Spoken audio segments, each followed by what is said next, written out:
هذول 5 كاميرات تاعاتي، كل كاميرا بتحكي قصة.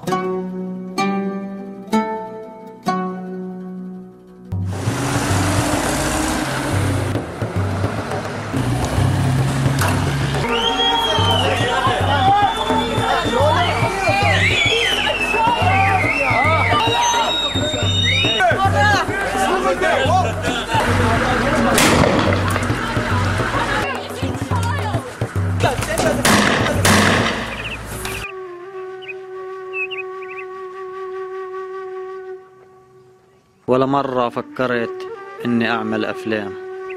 لما بديت اصور بديت علشان فكرت يمكن بقدر اغير اشي من الوضع اللي بنعيشه.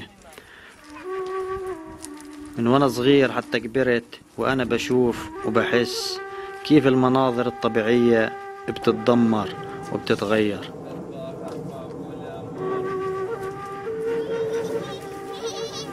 من 5 سنين قريتي بالعين بدأت تناضل ضد الجدار والمستوطنات اللي بسببهم استولوا على الأرض. هذا النضال أثر على حياتي. ابن جبريل ولد أيام قليلة قبل بداية أول مظاهرة في القرية. هو ما عمرش عرف الحياة بدون جيش وجدار. كل مرة بتنكسر الكاميرا بجيب كاميرا غيرها.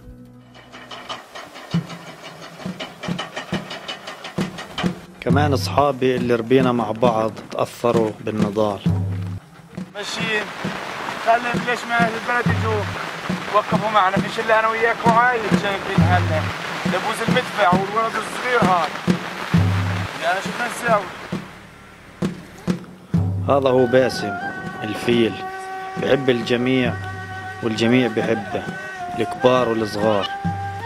جبريل ما كانش يرضى يروح مع اي حدا، بس مع باسم كان يرضى، مش عارف ليش.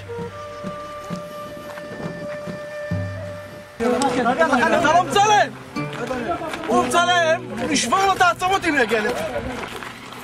معلش ما قدرت.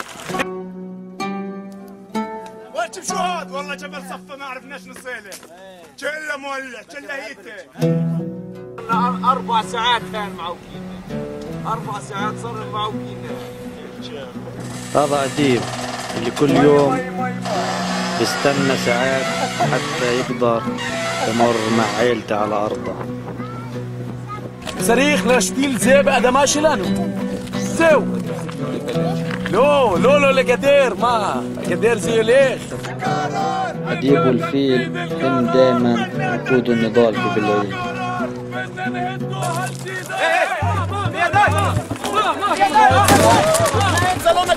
أديب إنسان عنيد يقدرش يشوف الإشي وينصت. يا دايم لمالا ما اخش لا ما تعكك خليني رسال ابوك كاخا تالي انا رسال ابوك تالي انا رسال ابوك. الفيل هو إنسان طيب، ولما حدا بتصاور هو أول واحد بيجي يساعد. قعدوا قعدوا أصدروا عمر باعتقالي، جوزي جي يعتقلوني بالليل. وشو بدك تسوي؟ شو أنا بدي أسوي عماد؟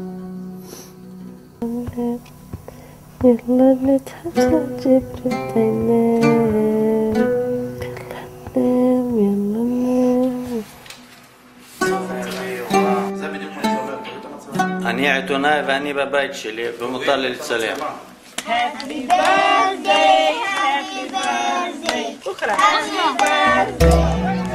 أنا بذكر لما صورت في الكاميرا الثالثة بعد ما اعتقلوا أخوي.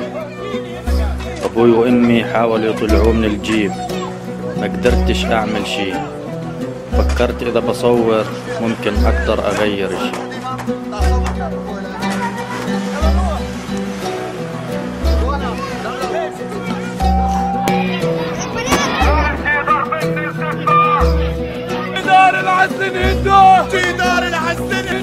مرة من المرات الكاميرا أنقذت حياتي.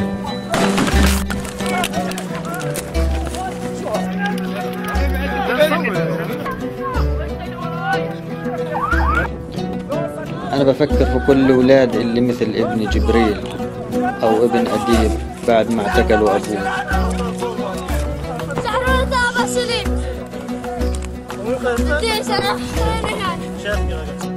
بعرف إنه في خطورة في المظاهرات، لكن ولا مرة فكرت إنه الخطر قريب إلا لما استشهد باسم.